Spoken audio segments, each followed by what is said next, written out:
we have to recognize in here, first of all, this is a product. All of those things inside are multiplied together. And we had in our rules saying if you have an exponent to a product, then that exponent goes to each thing in the product. So I have an exponent of 3 halves, and I have a product, so that exponent will go to each of them. Now, I'm going to just write this like this for now, and this one like that for now. If you can do that in your head directly, that's fine. So do you see that the 3 halves went to the 25? The 3 halves would go to the a to the 4, and the 3 halves would go to the b squared. Okay. For the second two, you have a power to a power. And you had a rule that said if you had a power to a power, and those are all in our notes as well, I'm just trying to remember the exact same lettering that we used. Power to a power, we used A and B.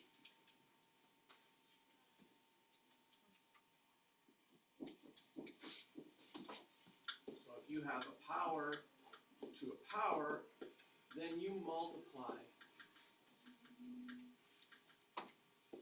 your exponents. So that would mean that here I would get 12 over 2, which reduces to 6. And here I would get 6 over 2, which would reduce to 3. Finally, evaluating, like if I have 25 to the 3 halves, we have to remember that the half, I'll break it up, because this would be like, I could do the half first and then the 3. The half is the same as the square root. So the square root of 25 is 5.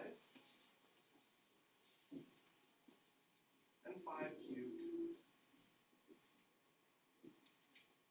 is 125. So these questions require you to know all of your basic power rules very well because you have to apply them all in this situation.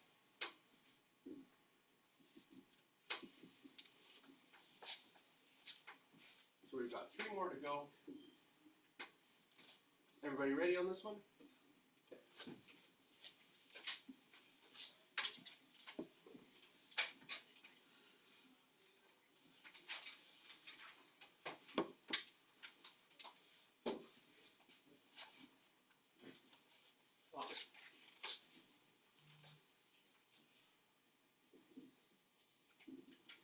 So we look at our question. We are multiplying right here. We have no exponents to exponents or anything that we need to do, so we just need to do our product rule. And remember your product rule, if the bases are the same, then you can add the exponents. So notice I have the base is the same here, and the base is the same here. So I can add these exponents, and with my x's, 3 plus a negative 1 will be 2. And I can add my exponents for y, and y to the negative 3 halves plus positive 1 half will be y to the negative 2 over 2, which ends up just being negative 1. Your negative exponent rule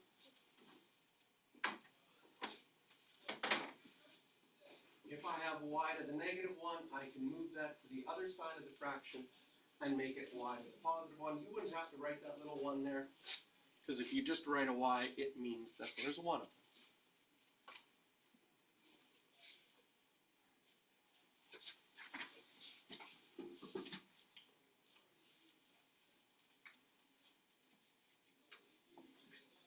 Good? All right, so here we are dividing. We have dividing rules that say if the bases are the same, you can subtract the exponents. With a 12 and a 3, this is just numbers. If I did 12 divided by 3, does it make sense that you'd be left with 4? So we can simplify our fraction or simplify our numbers just like we would normally. And then with my x's, right, here the bases are the same, and I'm dividing so I can subtract. Now I'm going to write it out. Oh, it's not in purple. I'm going to write it out as -5 subtract 1/2, and I'll put that in brackets because I still have to do that math. But that's what I would do. I would take the top one and subtract the bottom one. Same thing with y. I'm dividing. I have 5 over 2, and I would subtract a -1 over 2. I made a fraction, but this 12 over 3 really simplifies to 4 over 1. So I really don't need the bottom of the fraction because everything is gone from there right now. So I've still got the 4. How do you subtract fractions? You need a common denominator. So this would be -10 over 2 minus 1 over 2 would give me -11 over 2. 5 over 2 plus 1 over 2 would give me 6 over 2, which just becomes a 3.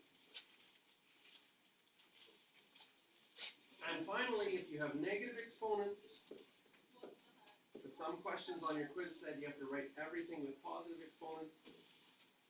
So to change a negative exponent to positive, you just flip it to the other side of the fraction using your negative exponent rule, and you would get x to the 11 over 2.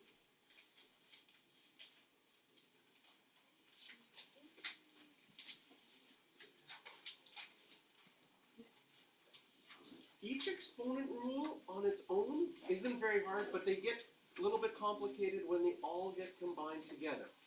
So it's just a matter of taking your time, doing one exponent law at a time. So for this last one, I see an exponent outside of something. That means every single thing is going to get the 1/2. But maybe, you see how you have 50 over 2 here? I'm going to simplify inside of my brackets first here. 50 over 2 is going to be 25. X squared and x to the 4. It makes sense you have 2 more x's on the bottom, so you'd have x squared on the bottom. Y to the 4 and y to the 7, does it make sense that you have 3 more y's on the bottom? So when you subtract and simplify, you'd be left with y cubed. Now the 1/2 is going to go to everything, so I'd have 25 to the 1/2. X squared to the 1/2 will be x to the 1. Y cubed to the 1/2 will be y to the 3/2. Final like 4 seasons, like just like get cut Finally, off, like the final like main 4 important seasons. 25 and a half. That's pretty wild. Yeah. What are they thinking there? And we have